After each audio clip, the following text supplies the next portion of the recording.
আসসালামু আলাইকুম রহমতুল্লাহি ওয়া বারাকাতুহু। যে কোনো দলের মূল ভিত্তি হচ্ছে তার আদর্শ। বাংলাদেশ জামাত ইসলামী দীর্ঘদিন ধরে নিজেদেরকে একটি আদর্শিক ইসলামিক দল হিসেবে তারা উপস্থাপন করার চেষ্টা করেছে এবং তারা দাবিও করেছে।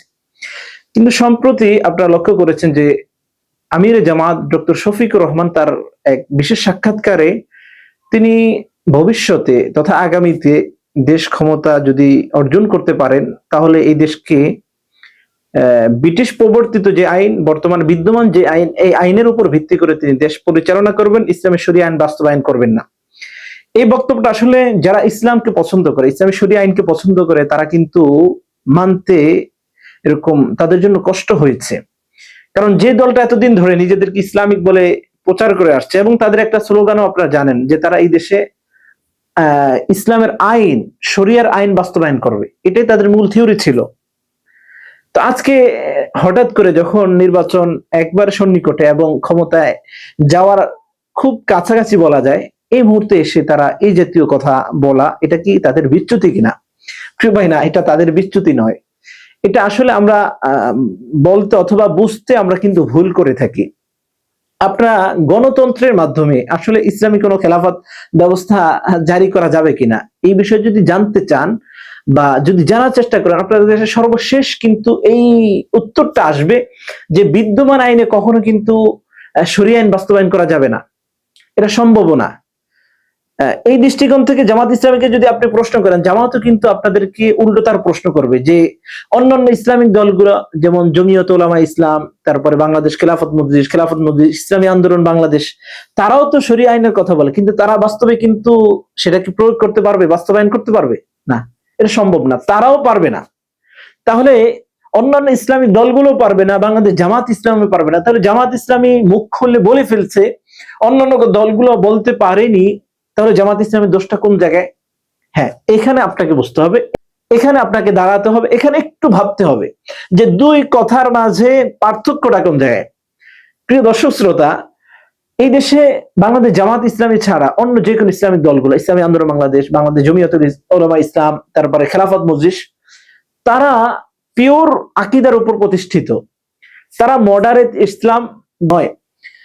হয়তোবা তাদের কর্মী কম, অথবা তাদের কেন্দ্র কম, অথবা তাদের এরকম জনগণের সাথে সম্পৃক্ততা কম, কিন্তু বাস্তবিক অর্থে তারা এই কথা কিন্তু মুখ দিয়ে স্পষ্টভাবে ঘোষণা করেছে যে আমরা শরিয়া আইন এর পক্ষে।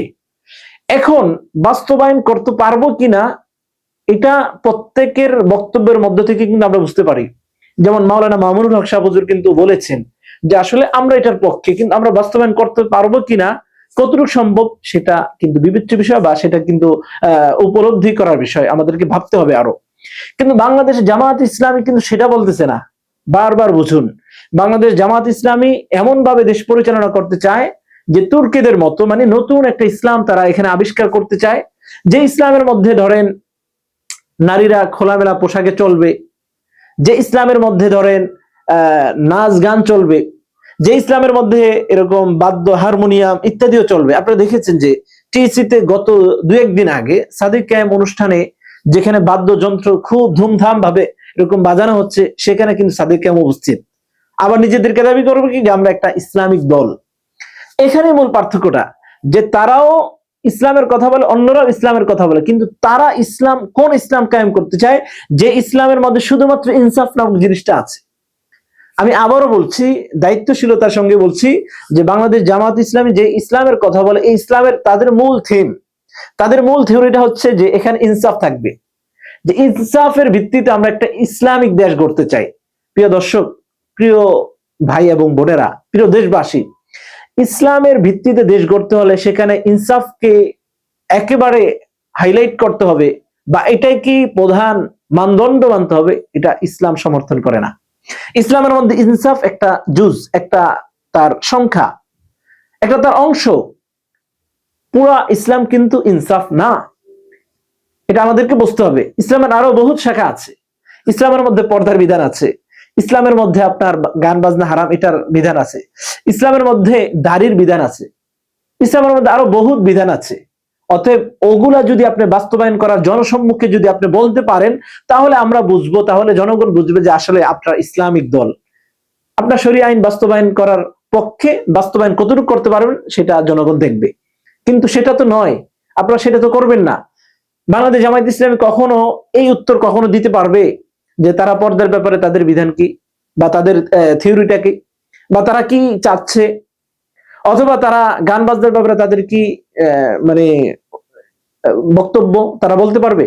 বলতে পারবে না, এই উত্তর দিবে না, তারা পাশ কাটিয়ে চলে যাবে। তারা নিজেদেরকে ইসলামিক বলে, কিন্তু আসলে পোশাক পরিচ্ছদ, চেহারা, সুরত ইত্যাদি দেখে তাদেরকে ইসলামিক মনে হবে না। আপনি দেখেন ডক্টর আবু তাহের, যিনি বাংলাদেশ জামাত ইসলামের বর্তমান নায়েবে আমির, ওনার দাড়ি কি অবস্থা? দাড়ি কতটুকু রাখা হবে না রাখা হবে এটা তো ইসলাম আপনাকে বলবে, পুরা আহলুস সুন্নাহ ওয়াল জামাত উলামায়ে কেরাম বলবে। সংখ্যাগরিষ্ঠ মানুষ যেইটার পক্ষে থাকবে সেটা কি তো দাড়ি বলতে হবে নাকি? না আপনাদের বানানো একটা পাতানো ইসলামকে সবাই সমর্থন করে আপনাদেরকে বিশ্বাস করবে, ভোট দিবে? এটা কখনো কোশ্চিনকাল হতে পারে না। অতএব তারা যেমনি ভাবে ইসলাম বাস্তবায়ন করবে না, ইসলাম শরিয়া আইন বিশ্বাস করে না, ঠিক তেমনি ভাবে বিএনপিও ইসলামী শরিয়া আইন বাস্তবায়ন করবে না, বা তারাও বিশ্বাস করে না। সেম দুটো দল, এর মাঝে কোনো পার্থক্য নেই। পার্থক্য অন্যান্য ইসলামিক দল, অন্যান্য ইসলামিক দল স্পষ্টভাবে বলছে যে তারা শরিয়া আইনের পক্ষে। এখন বাস্তবায়ন কতটুকু করতে পারবে এই বিদ্যমান আইনের উপর প্রভাব খাটিয়ে, সেটা জনগণ, মানুষ অক্ষমতা বুঝতেছে, আল্লাহ তাআলাও দেখতেছেন। এতটুকু পার্থক্য। এই জন্য আশা করি আমরা যেন ধোকায় না পড়ি।